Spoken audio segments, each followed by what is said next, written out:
What's going on, everybody? I'm Joshua. And I'm Isaiah. And we would like to thank you for listening to the Reasonably Prepared podcast, A preparedness resource for the complete beginner. Look, we are here to help you on your preparedness journey Without the paranoia, fear, and doomsday often associated with preparedness. If you find our podcast helpful, please subscribe and leave a comment letting us know. But now, On with the show. Welcome back to Welcome back to the Swedish Chef's new show.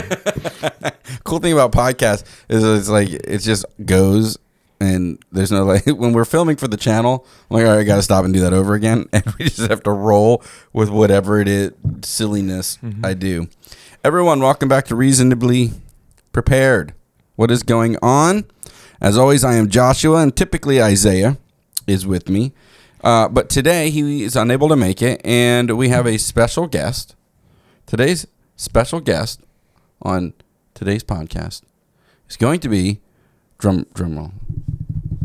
I don't know what how that's going to translate. Me neither. Producer Caleb. Hello. What's up, Producer Caleb? What's up? I produce things, but Yeah, he's typically behind the camera, you know, twiddling the knobs and pressing the buttons and keeping us on track for time keeping and everything running. Yeah, and notes. And for those of you who do not know, Producer Caleb is also my oldest son. I did achieve the job through nepotism. The what? I did achieve the job through nepotism, or I should say acquire the job through nepotism. Yeah. Nerd. Such a nerd. Mm-hmm.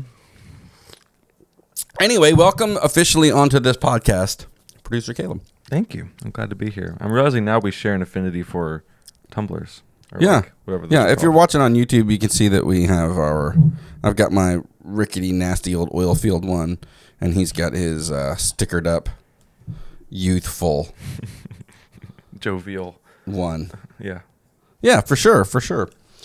So, before we get into today's episode, I do want to make everyone aware that we have a YouTube channel, if you haven't already seen it, with the same name, Reasonably Prepared, so you can go check us out on YouTube. We have lots and lots of content that we are, oh my gosh, working on. It's our goal to help as much as we can.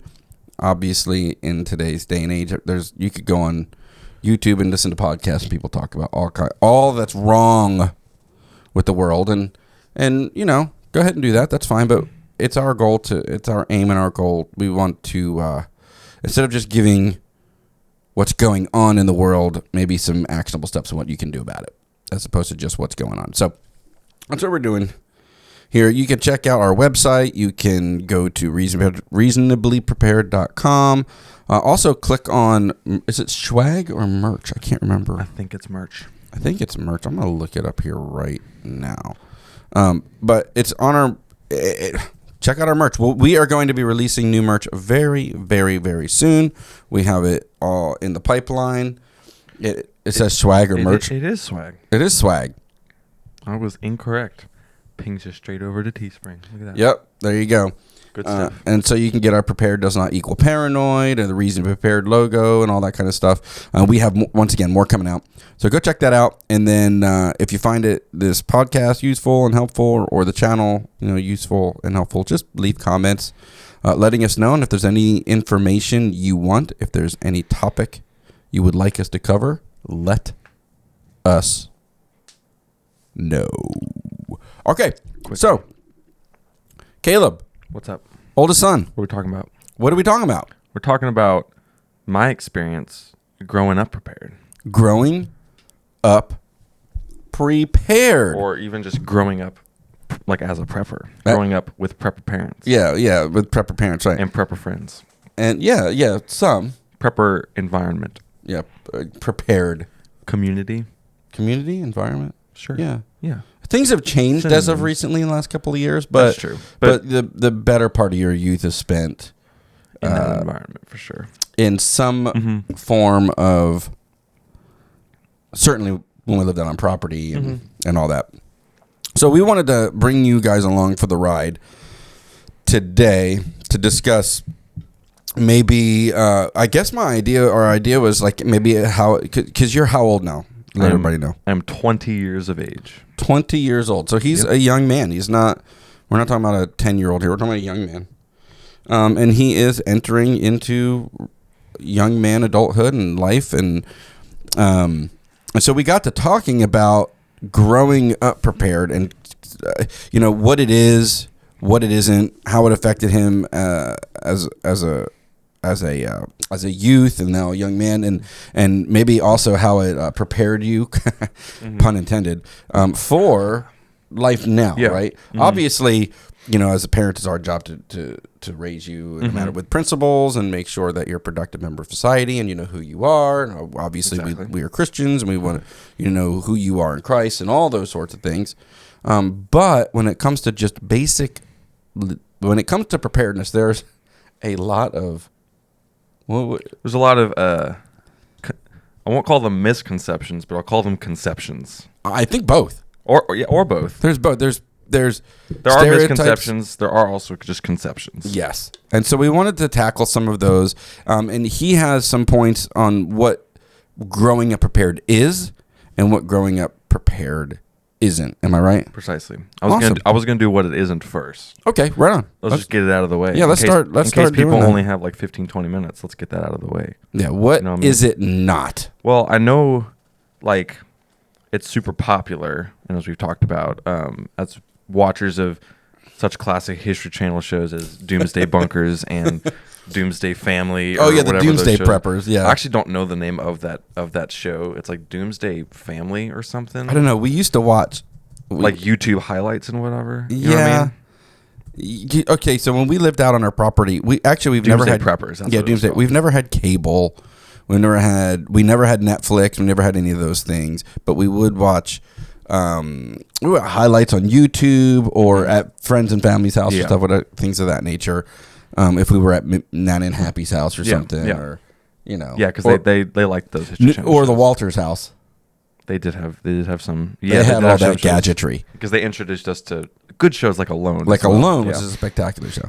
But we used to sit and watch parts of the Doomsday Prepper show, and I think at first we thought, well, maybe there's some info here we could get out of it. Yeah. Not so much. I mean, I won't say that there was none because there probably was some, and I probably did learn like some how to track wolves or some that kind of stuff. But there is just a lot of capitalizing on the 1% of preppers, which are the 2-year stockpile of food and the state of the art filtration systems. And we don't mind we want you to have 2 years stockpile of food. We're talking about the people like who are really paranoid. No, I mean like they took the 2 years stock of food and then like buried it. Yeah. With whatever those not Ponzi spikes. What are they called? What are they called? The Vietnam spikes. I don't know what they're called. Oh, big spikes. It's something like Ponzi, which is a scheme, but Ponzi scheme, right? It's something like that. But most of the time, they're capitalizing on just kind of the people who are kind of nutty. Yes. They're not kind of nutty. They're nut, and focusing in. A lot of them will just focus in on like, I believe the only problem we're going to have is a solar flare, or I'm they preparing usually for financial collapse. It's called a punji stick. That's what I was thinking of. They usually, each episode will have like, and that was the thing that always struck me as the weirdest, was each prepper was convinced that like one very specific thing was going to happen. Right. So it was never like, I'm preparing because I want to, just have peace of mind. It was like, nope, the solar flare is coming and it'll be here tomorrow and I've got everything to deal with that one thing. Or it was like, nope, terrorists are coming tomorrow, so I've got my weapons all stored up. And it was always like super, super, super niche. Yeah, like very, very hyper focused, very pinpointed. I guess content topic with a person people would do, and then of course the channel would rate them like, well, you're prepared, and they would get. They would be like, I disagree with the assessment of the History Channel. They don't know what they're talking about. I don't need more water. Yeah. And they're like, well, your water situation is terrible. Yeah, no, exactly. But we would end up making fun. Precisely, yes. We did more making fun. But and There also was another show that we never like watched, but I found later where they would specifically focus in on like families and like kids, and I couldn't find any information on that show, but I know that it exists somewhere in the ether of shows that have been canceled after only like a couple seasons because no one watched them. Right. So, like that's all been sensationalized and capitalized on. So, because of those, what would you call them, like misconceptions and those Sure. like, those hyper extensions of what preparedness is. So to just off the bat get out of the way a couple things as to what growing up prepared was not. I think first and foremost, what everyone thinks that it would be, it was not paranoid. Like we So, didn't like, live in constant No, worry. It was not like a constant state of like everyone's out to get you and we're holing up. You know, we live on property so that we're away from the danger zone, and not in like even a good, healthy, like we can depend on ourselves way, but just in a people are bad, so we're holding up on our back 40. I think that people are bad. Like all people Exactly. are out to get us. Yeah. So it was not, did not live in fear, did not, I know we have like those taglines and those are it doesn't equal paranoia, all that kind of stuff. Some on-brand verbiages there, but it wasn't, I don't remember ever growing up like just being super scared that something bad was going to happen because, well, Dad says we got to buy lots of stuff for the garage because all of this bad stuff's going to happen. Therefore, any of it could happen at any moment. So like we're scared all the time. And I know a lot of the times on some of those TV shows and whatnot, they will portray people as, you know, it's just like all like tinfoil hat, always looking around your shoulder, right? Waiting for the imminent. Yeah, and you know, if you do your research on the world, could financial collapse happen? Sure, it has. It's happened to many places and many civilizations. That has happened. So it could. You know, could there be a Carrington event? You know, it could.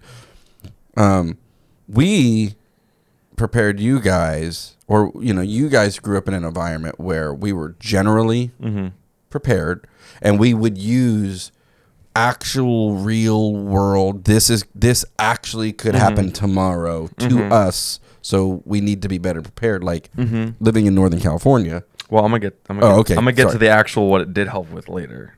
I know, but what I'm saying, what it isn't, the reason it isn't, I see, yeah, the reason it wasn't was preparing because, for some like very unlikely or existential or event. Yeah, it was all very grounded and it was not living in fear. It was having a healthy respect for things that could actually happen. Yeah, like fire. Yes. Up there. So, and what's cool is the same principles apply when preparing for natural disaster that anywhere else in your area. For anything else. They translate immediately to, you know, imminent danger of tornadoes here, or even if we moved a couple hours south and they're right into the, you know, hurricane season. So, or financial collapse.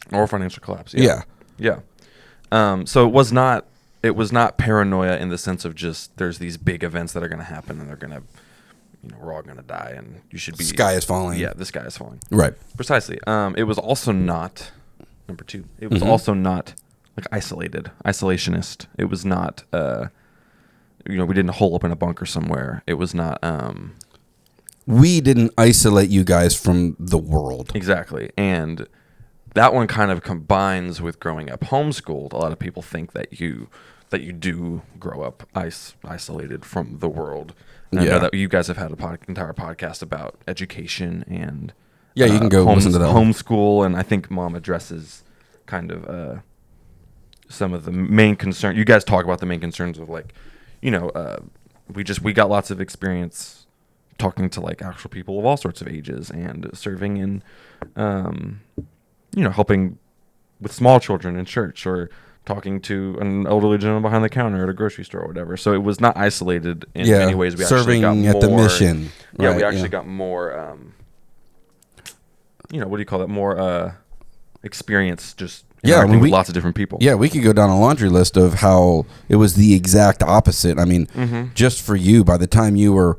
How old were you when you were teaching sailing classes at that point?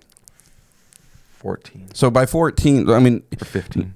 Number one, we regularly served with the mission and fed the homeless and did all that kind of stuff, right? Like that was we at least did a number of times, more than once. Like and then your kids would start a business where you would make some things and then sell them and then give the money to the mission.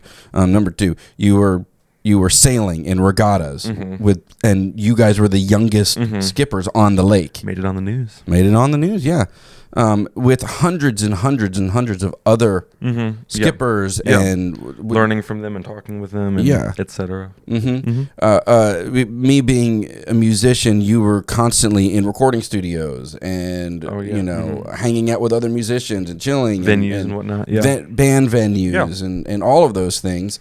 Whom I assure you, recording studios and venues, if you're looking for another, I don't think you'll find a more eclectic mix of people, combination, of people, but then there, by extension, opinions and perspectives and political views and opinions on the world and hang out with artists. What's going? Specifically musicians. It's bad. Maybe comedians are worse, but I don't know. Musicians are they're. I won't say bad. Not bad, but it's... I just mean lots of different political views, lots of different religious opinions, lots of different perspectives. Right, so we did not isolate our family from the real world. And that one's kind of like a trev. Like I was homeschooled, Christian, and prepper. So that's like all 3 stereotypes kind of combined into one. But I didn't ever feel pigeonholed into either one of those 3 things. So I mean, like I did have not as close as my homeschooled friends, but I did have public school friends, and obviously we weren't even a part of like a co-op, but we still interacted with other kids my age, and and combine that with, I know a lot of people, I say a lot of people, I just use the word a lot of people. There are preppers who live out on property in the middle of nowhere who are really, really protective of their property, which I'm not saying is inherently wrong, but because of our philosophy of, if something really, really bad did happen, we would rebuild with our community. We would rebuild with our neighbors. We would still have to continue to learn how to get along with varying religious and political and dietary and whatever you want to call it opinions. We are the ones who are going to have to rebuild. If a fire ravishes our area, it's our responsibility to come back and serve one another. Our property was everybody came to our property. Yeah. I mean, it wasn't, I hesitate to use, because it can start to sound like you're just bragging. So I hesitate to use the word like haven, like it was some sort of utopia where everyone would come when things were bad. But it was just definitely like parties were hosted and invitations were given out in case anything ever did happen. And even just like on that hill, went the 1 or 2 times fire was an imminent danger. It was a place where people could come and use as a launching point or whatnot. So and even like living in a small town, that's another way you stay unisolated. Was I can walk into the general store at whatever 10 or 11 by myself and talk to the guy whom I know. I can talk to Mike, whom I know by name. Oh yeah, the country store. Yeah, I can buy my 25-cent cherry heads, and he knows, and buy $20 of gas for you, and he knows that you're sitting outside in the car, so he can just flip the gas pump. You know what I mean? So that's another way that you're not in a hole, and you're not. I say in a hole. You're not living in a void. Right. Although there are people who move out 40 minutes away from anywhere and do raise their kids to just. But we had the opportunity to teach a bunch of people skills. See our chicken farming thing, the pigs up there, all that kind of stuff. But it was not isolationist. Like, in fact, it was so the opposite for us. Well, and plus you got your dad. I mean, shoot, I was going to say, I don't think that we could have been isolationists like if we wanted to, when 2 or 3 members of our family would probably end up dying if they didn't talk to other people. Yeah, so we got me and Evan and Ellie, who are the most social people on the planet. Yeah. So, I mean, we did need that,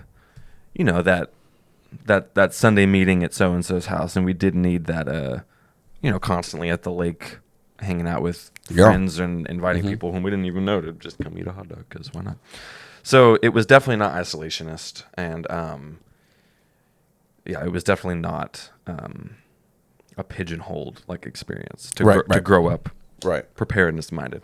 And then lastly, this one's kind of more basic, but I mean, it wasn't weird Like, That's just segues from what we were just talking about. Yeah, I don't think anybody ever treated me like you live where and you're taught like this and you think about these things. It was never like, that means you're the weird kid. Mm-hmm. I mean, we did hang out with a lot of people who were like-minded, but even people who weren't, maybe it was just the innocence of being like younger, but it was never. Well, at that time we went to never an uber hipster church. Yeah. We were the odd people out the uber hipster church. I mean, and I was it never wasn't- like as rural or country or like outdoor, not outdoorsy, but like, I mean, I did dress and walk and talk a little bit more like hipstery, I guess. Even though we lived out in the middle of part city, nowhere, part country. Yeah, yeah. Punk rock meets country. Yeah, exactly. Which, as I get older, surprisingly, small segue, I find is like really, really common and like normal. Like a lot of like guys who were super punk in their 20s now are like still punk, but then like own a 60-acre ranch somewhere. Like some of the hardcore guys, some punk rock guys. Yeah. I think that's really funny. But yeah, it was never. I don't. What's like, that DIY, self-sustaining? Yeah. Do it myself. F off attitude. Yeah, flash of anarchy. Yeah. I mean, it does like, and you have Wayne have bonded over this, realizing that like cowboys and punk. Actually, we were more similar than we. Cowboys and anarchists are rather more. Yeah, you're closer than you want to believe. Rednecks and punk rockers are actually more similar than they want to admit. Exactly. Yeah. All the philosophies usually check out. So yeah, I was never ostracized or like kept out of circles or treated weird. Right. Not that we made it like super super public knowledge or we were like known a lot, but that's true too. Like we did a lot of working on preparedness related things, and we would discuss with people for an education because they would ask us, which is why we even started Reasonably Prepared, because we were constantly being asked, well, what about this? What about that? What do you do here? What do you do there? Or they'd come to our house and they realize, man, you guys are set up. Mm-hmm. Yeah, I just wouldn't want anyone to think like, oh, I'm getting into preparedness. I'm starting to do these things that seem to run a little bit contrary to the way that most people. Yeah. That most people aren't thinking this way. Most people aren't doing these things. And they're thinking, I wouldn't want my kids who go to public school to think, like for other kids to think that they're weird or anything. I don't know if that's a worry at all, but based upon, like we were talking about TV shows and stuff where there's like these kids who wear pistols on their hip all the time and they've got, they got mullets and they don't know how to around other kids. They're like those dogs that don't know how to hang around other dogs. Mm-hmm. I never felt like that. And it was never weird, and kids who came over to my house, quote unquote, like they didn't ever think that it was weird that we had, solar or chickens, or they usually thought it was freaking cool. Most people thought it was pretty rad, yeah. But we kind of, as parents, we want to lead the way in that. I don't care what people think. I mean, right? no, that's true. That's true. But I mean, even, and I'm about to segue into this when it talks about things that it did help with, but even just the things that I knew how to do, right, and that I taught myself how to do. Most kids weren't like, you're weird for knowing that. They were just like, that's awesome. Because I mean, me and friends specifically, me and closer friends would, we would take our airsoft guns out and we would run through like, military drills that we learned about because we just thought it was cool. And we thought if one day we have to use this, it'd be cool to know how to do. Other kids who came over weren't like, oh, you're weird. They were just like, that's the They're coolest, like, we want to play with those that's the coolest thing I've ever seen. Yeah. Yeah. So yeah, never treated weird for like knowing how to be prepared or knowing how to think in a preparedness mindset. Right, and so it's a smaller one, but I up. thought I would mention it. It wasn't weird or odd, or you didn't feel like a weirdo. Yeah, and I especially didn't feel like a weirdo leaving that, and now that I'm going out to the world just on my own. Right, it doesn't feel like awkward. I don't feel like ill-equipped. In fact, I feel the opposite. Opposite. All right. Well, so it's not. We didn't grow up in paranoia. Mm-mm. We didn't even feed any of that to you. Healthy respect for events. Mm-hmm. Once again, fire, tornado. I mean, these are normal, regular things that people, everyone listening should prepare for. Precisely. Everyone. It wasn't. Absolutely. We did not isolate. Mm-mm. We're not isolationists. We believe in helping a community, being part of a community, helping out neighbors, bringing order from chaos, heart of service, things of that nature. And what was the third one there? Oh, it wasn't weird. It wasn't weird. It wasn't odd. It's not weird. I don't feel like I feel like there's probably like a tendency for like, you know, you hear like some kids who are like, I grew up in the Mormon church and I feel like I lost my childhood or something because it was just weird. It wasn't like that at all. Right. Yeah. I don't know if anyone thinks it was like that at all. I just thought I would disprove it anyway. Okay. Right on. So what then growing up prepared before we get into that, should we do another recap of like, I don't think we've ever fully dived in, fully addressed. So we live in the city now. Well, basically, a small, a big town, small city, which is all new to us. Well, But- I mean, it's kind of. You've lived in cities before. So, I mean, so long ago. But now that we're here again, we're having to learn how to prepare differently than when we had 14 acres surrounded by nothing.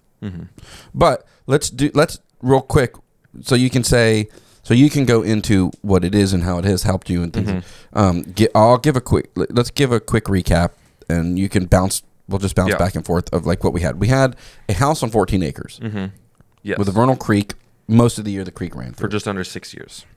6, Which 7 years for there, me, and I'm realizing it was in your formidable years. It was in the most formidable years. We moved there when I was 10 and we left when I was almost 16. Right, I was but 15. even before that, Mom and I, as broke as we were, Yeah, we always preparedness, but that was the like the that was our like that this is our one prep property. paradise.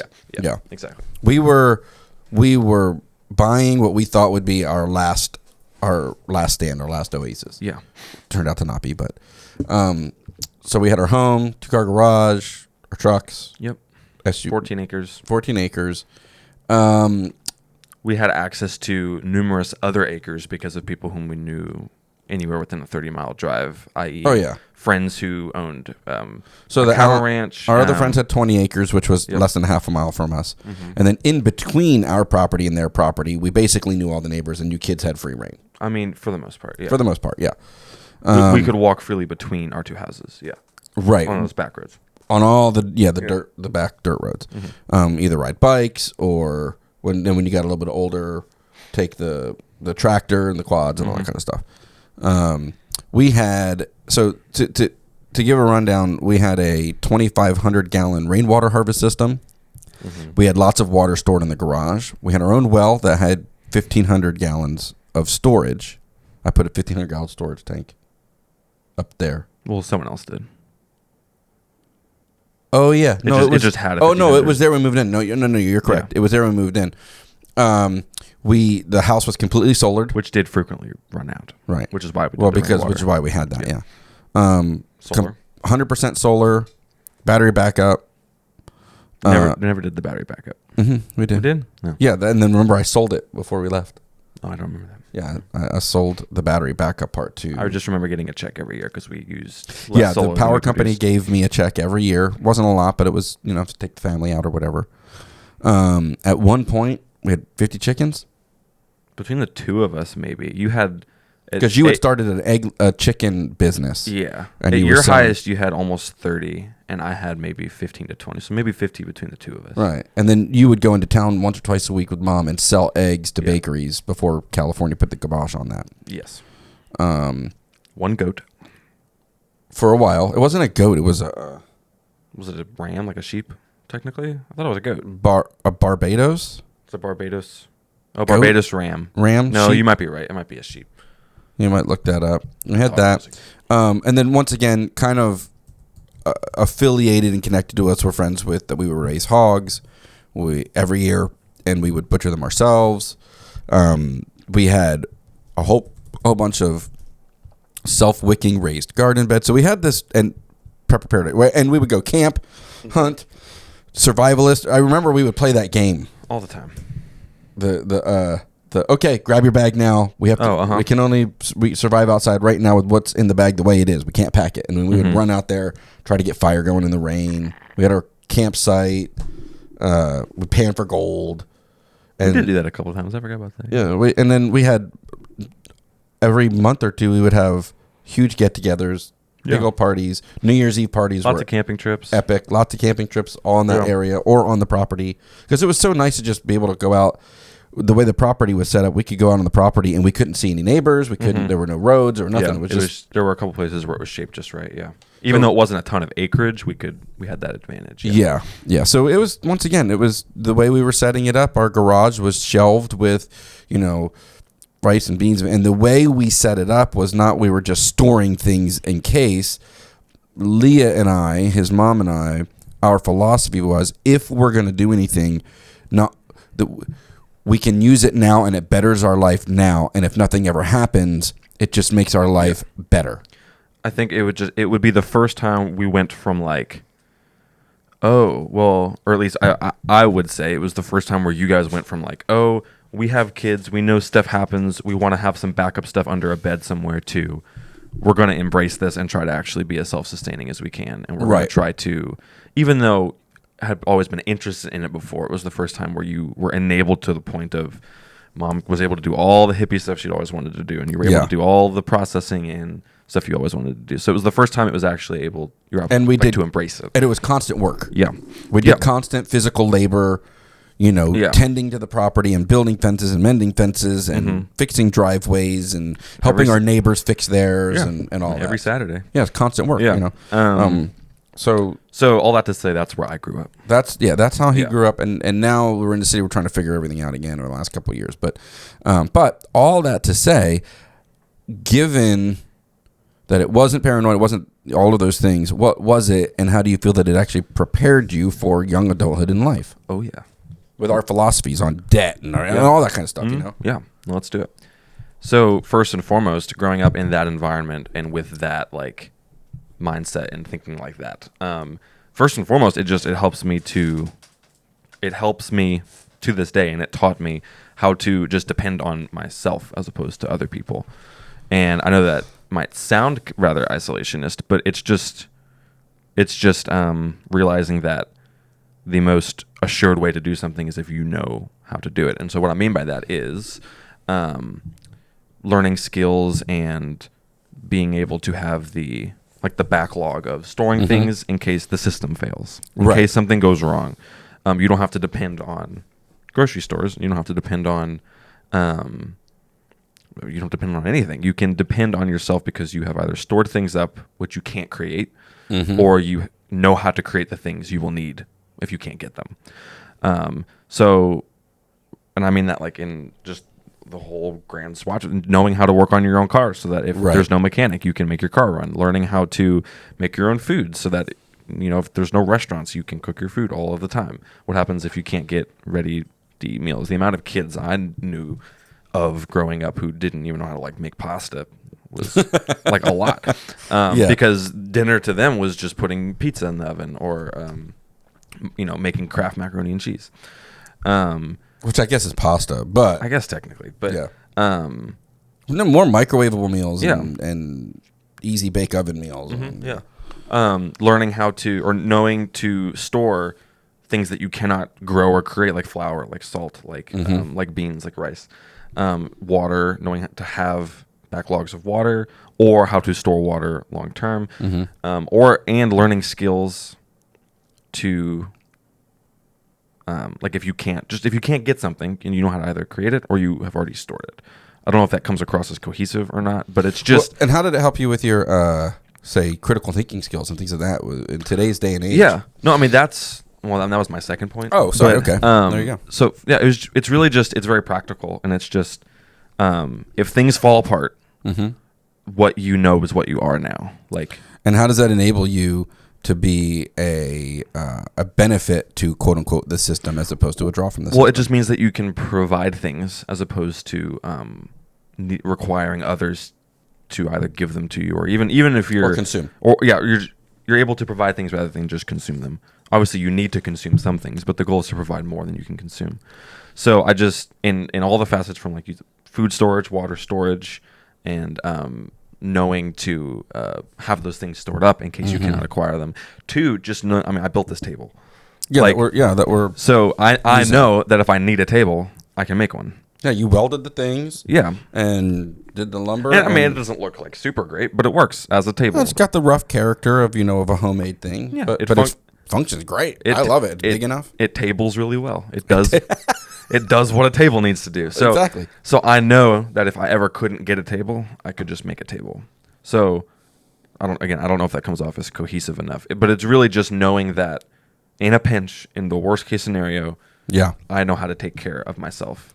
Right. I mean, that extends to knowing how to hunt for yourself and acquire your own food, how to process all of that once you've actually killed it. Yeah, and to be clear, I mean, you're not a hunter. No, not at all. He's like me and his brother Nor Liam. a fisherman, but I know how to. I know how to do them if necessary. Yeah, exactly. Liam and I spend the bulk of our time together hunting because it's his passion. We love to hunt. He loves fish, all that. But you have told people, and you've told me before, you're like, hey, Dad, I want to go hunt with you. You'll go a couple of times because you're like, number one, I want to stay in practice. Yeah. And I need to, that's it. Stay in practice. I don't want to. It's a skill I don't want to lose. I don't want to. So you realize the value of it, even though you're not quote unquote a passionate hunter like Uncle Chris or Liam. Yeah, exactly. So I feel like in the modern age, obviously we've lost a lot of things, and we've gained a crap ton. Make no mistake about that. Oh, right. We've gained the world in our pockets, but I feel like we have lost the ability to, if nothing else, can you just? I mean, I think of like there's no way that like everyone listening has not read like Little House on the Prairie. Like everyone in America has probably read Little House on the Prairie. The ability for him to come home one day and just be like, all right, we're just moving out that way. And they all just walk. They just walk in a wagon and they go that way. And he just knows they all know how to just do everything and he can make everything he needs to make. And what he can't, he can make something to trade for what he needs. So it's just literally ability to, in a pinch, in the worst case scenario, when things fail, you either know how to fix them or you know how to acquire them, or you were smart and intelligent enough to have stored them up and prepared them for yourself already. Right. So it's just not being dependent upon other people all the time. Yeah, or the system, I guess. Or the system all the time. Yeah. And I want to delineate. Being utterly dependent on is what we don't want, but enjoying and utilizing or operating within the system is a good thing. Yeah, exactly. Yeah. Yeah. I mean, restaurants are great. Yeah. Don't not go to restaurants. Right. But if you got the resources, exactly. So what else? Yeah. So that's first and foremost. And I don't know. Once again, to repeat myself, I don't know how cohesive these all are, but we're rolling with them. Number two, which you touched on already, is just the ability to have the critical thinking skills to form opinions and perspectives that are my own and that are unique. Right. And so, just not being led by what the mass majority of people are thinking and saying. And that could very easily fall into just being a conspiracy theorist and just disagreeing with whatever the majority says. Oh, right. And just being like contradictory or contrary to just everything, which I've been guilty of before. But yeah, me too. But just as a basis, when everyone is saying one thing, just having the thinking skills to not just reject it because that's what everyone's saying, but to just be like, well, I'm just going to look at it from myself and I'm going to form my own opinion on it instead. And you may come to the conclusion everyone else is because you're swayed by the evidence, or you may be like, actually, I'm coming to a different conclusion. And there are lots of, huge issues which, you can do that with. Yeah. But it's just having a healthy touch of skepticism. It's educating yourself so that you know a little bit what you're talking about. And so when things happen, you can, when a political event happens, you know enough about history to know, this is going in this direction, or at least could go in this direction. Yes. And not just following Fox News. That's basically, we don't even, the news. And that will tie into my third point, but it's literally just disassociating from groupthink and from, I know it's kind of a buzzword, but it's just knowing that every single person is different, and we'd probably all get a lot farther if all of them even just independently thought and researched for themselves, and plenty of people do. But, right. That's it. It just, I'm asking, you're feeling like you had a little bit of a leg up on that based on how you were raised. And just being able to hear a piece of information and not immediately just be like, oh, well, I'm just going to accept that as the final word. Yeah, and you had me and Mom too. So like, Mom's a rule follower, and I'm a rule breaker, and then together to honor each other. So we're not just, I'm not just complete anarchy, and we've learned to communicate in our house very well, and articulating what it is we're feeling and what it is we thinking and what we're believing, and then challenging those with each other and being able to challenge that. Yeah, and, I mean, the amount of times that we would have just, especially mom's in school now, so me and her have them more than we have in a very long time. But just the amount of times she'd be like making dinner or something, and I'm just sitting in the corner and we're having a deep conversation on the intent of, Thomas Jefferson when he wrote the Declaration of Independence, or we're talking about, the speeches of Ronald Reagan that I'm reading or something. And it's not all political, but even just history, politics, even art. I mean, that's not as necessary. Recipes. Necessary to preparedness, but it's having your own opinion on. I'm going to push back for a minute, because art and music and those sorts of things help get cultures through. Like, we have to create and enjoy beauty, right? Like, that's why Mom is so adamant about it, and we always have been. A lot of preppers tend to just focus on the utilitarian of everything. I mean, otherwise you get Equilibrium. Yeah, the movie Equilibrium. Just everything, constant utility, function before form, and that gets really boring. No, I get that. Yeah. I totally get that. Yeah, I'm saying we live that way. Yeah, right? Yeah. No, totally. And it's pretty simple. It's just being able to not appear as just with another massive group of people. Like, you are able to receive a piece of information and you digest it and form your own. Well, here's what I'm going to do, and you're not just doing what everybody else does. Maybe that falls in with what everyone else is doing because you agree with it. But I feel like a lot of people just. Especially more recently, tend to just, I'm a part of this group, and so I'll just check any box that the people running that group say I should check, as opposed to, just going by each issue. And how that relates to preparedness, at least for me specifically, would be, I think that helps you to be better prepared when you know what you need to do, and it's based off your own actual convictions. Right. If that makes sense. I don't know if that was apparent or not, but a part of being prepared is knowing what's happening. Right. And so it's important to know where you stand on what's happening. And how to navigate that's how I like that. Relate. Yeah, exactly. So I don't know if that was cohesive or not either, but there you go. Well, this is kind of the first time you're really like being outspoken about it. Like, as far as I'm having to put it down on paper for the first time. I mean, you'll talk with your friends about it and all that kind of stuff, and us and our family members, but beyond that. Yeah. Yeah, I mean, so that's the first two. And I got one more little one. It's smaller, like the. And then I'll just start asking questions to probe and get a little deeper, bigger. Yeah, because I can tell you got ruminations and premonitions going on over there. Yeah. The last one is it made me feel more safe and comfortable. Like, growing up prepared and doing the first two things. So it's the opposite of the paranoia. Exactly, it really was. It was growing up, learning how to depend on myself, learning how to trust myself that I could take care of myself. I could make things. I could grow things. I could cultivate things. I could, just do anything that I needed to do. It makes me feel more secure. Like, what do we say? We say that being properly prepared actually brings peace, right? Yeah. No, it brings me peace of mind. It so learning how to depend on myself, and then form my own opinions and perspectives, and being disconnected from what everyone else thinks, quote unquote. Yeah. As someone who tends to run more naturally anxious, I feel like I would fall into the trap I hear of a lot of people falling into, which is watching Fox News and just being any of the news systems. Literally any major. Because if you watch Fox News, you're going to get one side. You get CNN, you get MSNBC, you get everybody's murdering each other in the city. Guns are out of control. COVID's out of control. Government's out of control. Well, which, I mean, once again, there's truth in any number of that. It's just you got to learning how to dig deeper. Anyway, exactly. But when you're able to form your own opinions on the information you're receiving, first and foremost, that helps you to just sort it out, and you feel like you have control over it. You feel like it's not happening in a void. And then you're able to always fall back on, well, if the worst comes to worst, because this is what most people with, who run more anxious are able to do, you go to the absolute worst extreme and you say, okay, well, tomorrow the world burns down and people in Waco start looting and everything and this and that, and we're literally at the end of the world or whatever.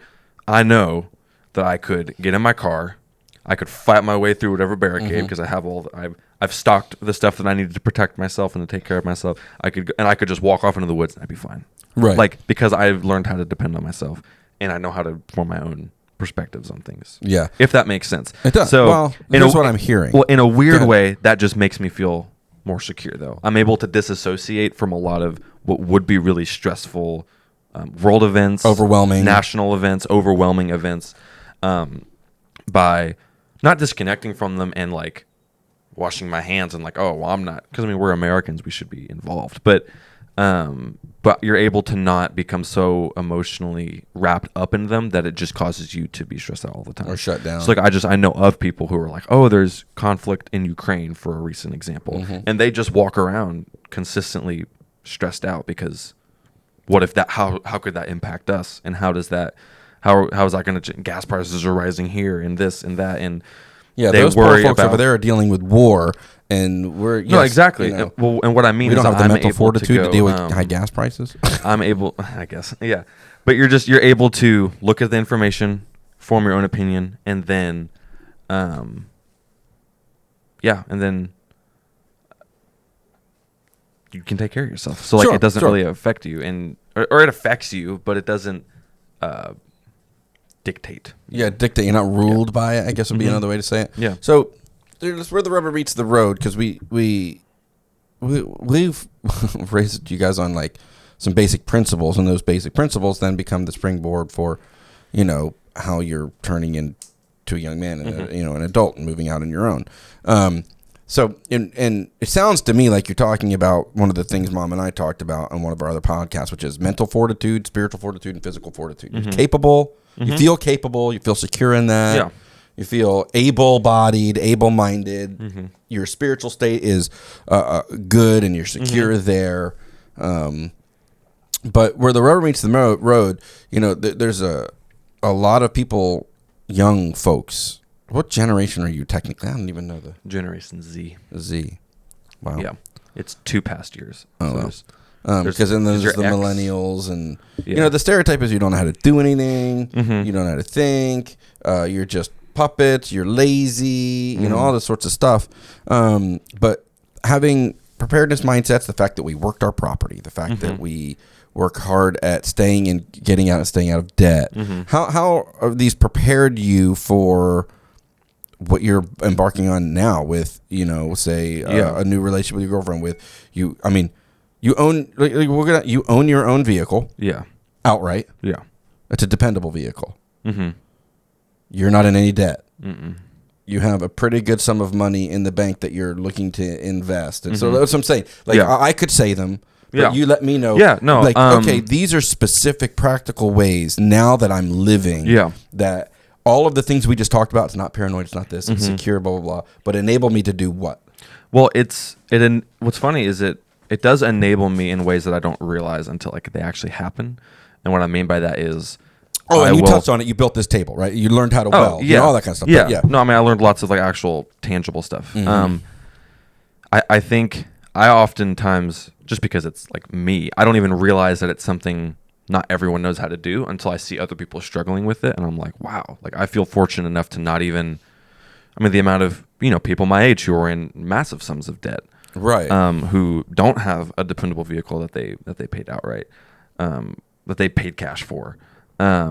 So and we didn't give you that money. You worked, and saved. Yeah. I mean, Mom drove me to work until I had a car, but that's about it. But, I mean, just because being a parent, I guess. But yeah. Oh, and if you want to touch on it, if you can, the idea of like being entrepreneurial and things like that. Yeah. Making money and not just doing a job, but, you know. Yeah. I mean, I think it fostered a very strong sense of, like, and this might come off bad, but just no one else is going to take care of, like, no one else is going to do these things for you.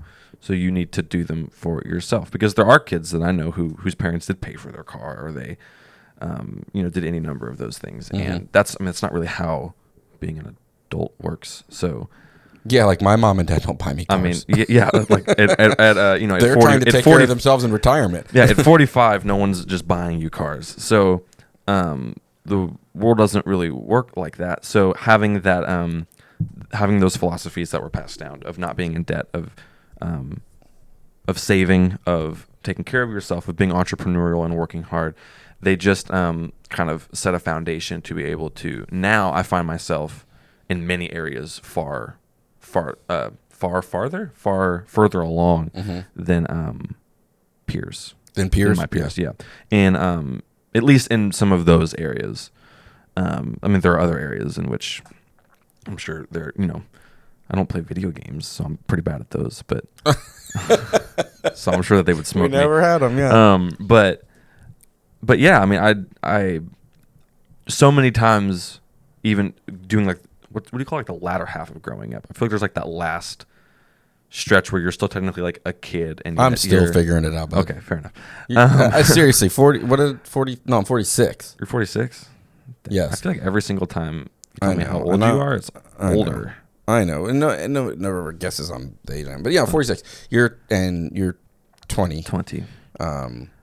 I just feel like there were things I'm trying to figure out. There were consistently like these times where like, and like, I don't want to like give away too much, but like other people would tell me how much they made, and like they're around my age, and I'm just like, oh wow, like I make way more than you do, like just because not because of anything that I've done per se, but just because I feel like I had a foundation that actually set me up to be farther along, because I had connections, because I had skills that I had been working on.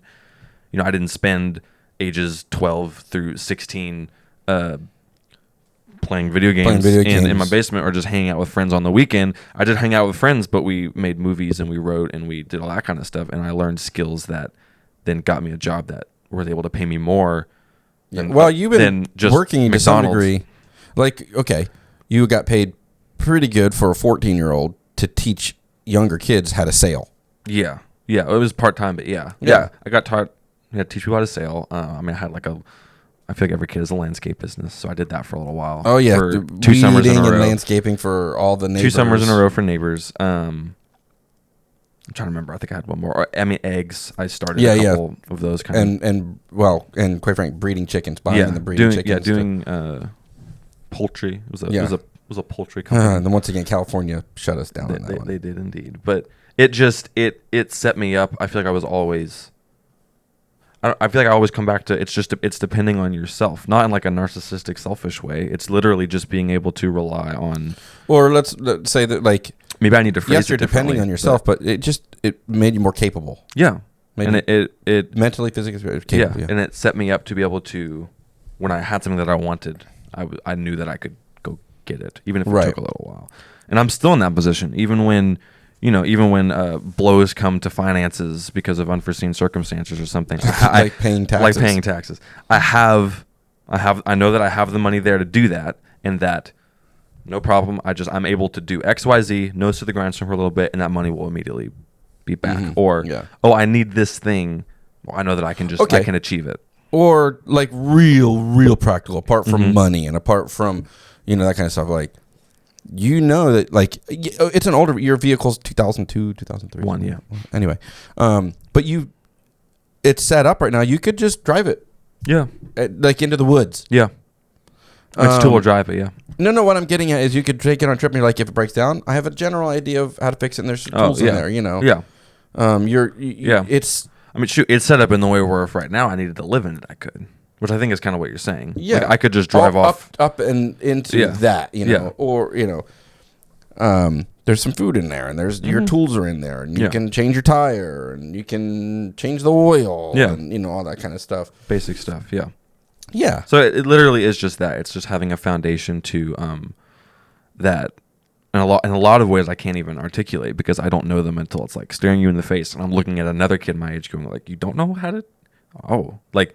This is awkward. I thought everyone knew how to do that. Like, yeah, not to be rude, but and especially since a lot of the kids I grew up with, and even know now, do know how to do a lot of that stuff because they grew up like-minded. Mm-hmm. And I do want to. I mean, I'll push back a little bit. I feel like Gen Z is actually a fairly capable generation who are slowly, albeit, but still finding their way back to a lot of. I saw this the other way that there's more Gen Zs working blue collar jobs than there are millennials working blue collar jobs, and so like that's something that my generation is slowly turning its way Because you've watched back the rest to, of us behave like nonsense people. Yeah, because I mean, Gen Xers kind of fell out of that, and they thought like, oh, like learning how to do all of that stuff is what our parents did, and so we're just going to do the, it's the punk rock generation, latchkey kids, and then their kids. I say their kids. It wasn't really their kids, but just the millennials, the next step down, which are like baby boomers kids, I guess. But some of it I don't even really know. I just know that there's tension, and there are people in our society seems to be getting lazier, but all that to say, some degree, I will bring it all. Feels like it. I'll bring it all the way back around and just say that being brought up with a healthy sense of being able to rely on yourself, and which just manifests its way in not being in debt, in knowing how to raise your own money and make your own money, knowing how to take care of the things that you own, knowing how to own the right things to live chainsaws. I mean, that's really what it was, knowing how to own the right tools to get things done. It just sets me up in so many ways. I feel like I get to be farther ahead than people my age, and at least in a lot of different areas. Right. That's the short answer. And then one other thing to lead, because we are talking about the foundation of being self-reliant, I think is another. I think maybe that's a better way to put it. But also being in community. Yeah. How has that shaped your forming? Like when you're a kid, your community is baked in with who your mom and dad are hanging out with. Pretty much, yeah. Now which you guys have always had some freedom to relate and be with, but as an adult, how does that help you with your peer group, the community you're hanging out with, the people in general? I mean, you're hanging out with all kinds of different people too, because you're working up until just recently, for a marketing, multimedia firm and all that kind of stuff. And what's crazy is you're like doing it this way. You're just as comfortable. Like today, you could go hang out with a bunch of hipsters making films, and then go see Half Alive tonight, and then tomorrow we're cutting down a tree and building a fence. Yeah, exactly. Yeah. Well, I mean, back to to help out some old lady. Yeah, I mean, and I guess that's part of the self-reliance, like manifesto thing, which is just how to. I mean, sometimes there are times where I felt like I'm a not sellout. But your headphones are really caught up in it. I know. There we go. You got it. Anyway, you felt like. I mean, there are times where I don't want to feel like a poser, and I know that you've made that an ultimate. That was always the ultimate sin growing up. Like, we've been listening to music, and you're like, I don't listen to him. Like, why not? And you're like, he's a poser. And we're like, oh no, turn the poser off. I'm glad I've grown past that now, but some things I had principles on that were not appropriate too. Yeah. Somewhere way back there, there's still a little part of me that's just like, man, like I did see Half Alive last night. Should I be wearing cowboy boots? Like, I'm not a cowboy. I don't ride horses. And then people I know have to tell me, like, you do realize you live in Texas and you have way more cowboy cred than 90% of the kids in Texas wearing cowboy boots. And I'm like, okay, maybe. Like, the amount of kids who just go to Midway but wear cowboy boots. Anyway,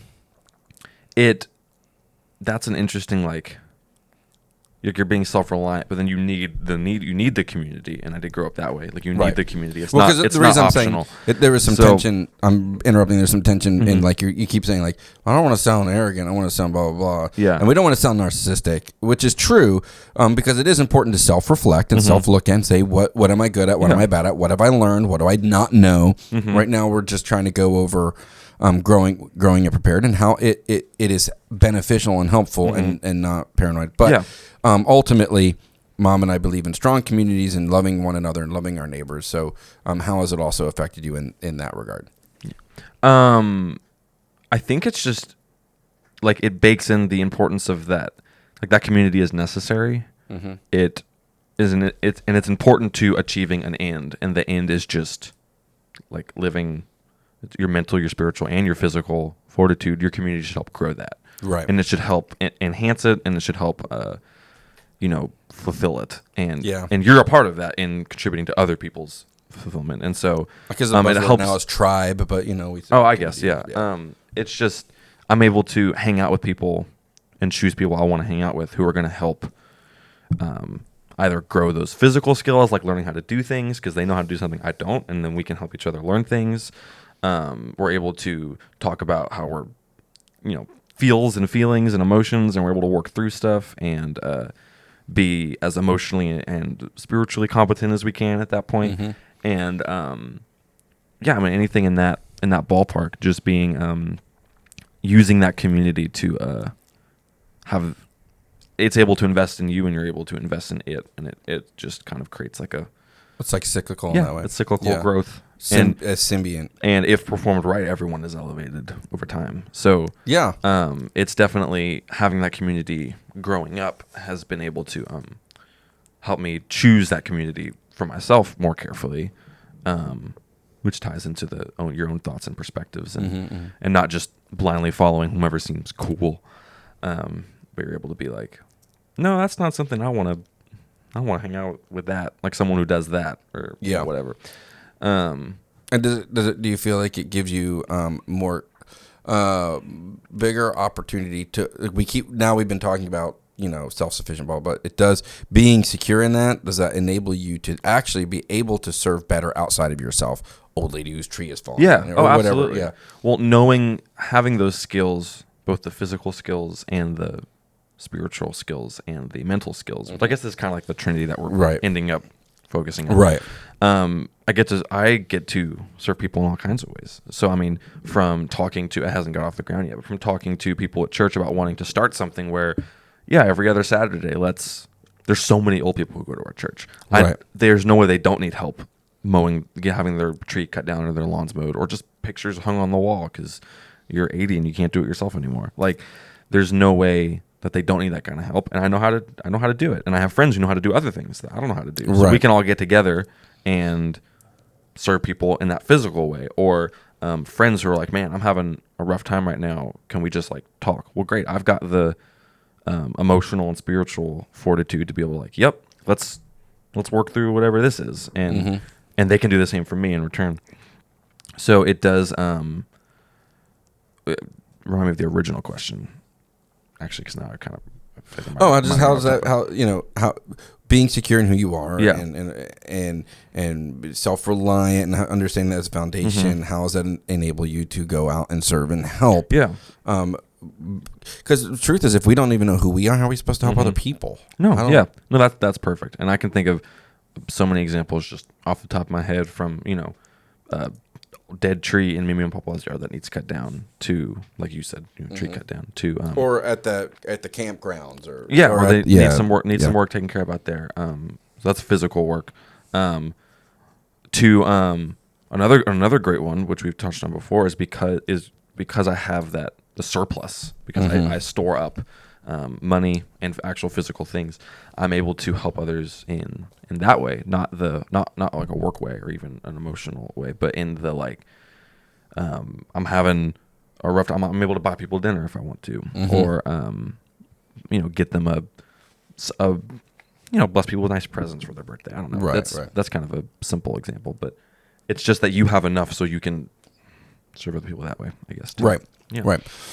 All right. Well, I guess we'll start wrapping it up. We're about an hour now, and I just wanted to, anybody listening, have a conversation with a young adult who's grew up in a preparedness family, and to encourage people who might have small children, or even young adults, or any, if you're a parent or you're a grandparent, or you're gonna be a mom or dad one day, is to know that these are important principles to have and know, and you will actually create a much stronger family, a stronger environment. Go ahead. Would it help if we ended on a couple tips?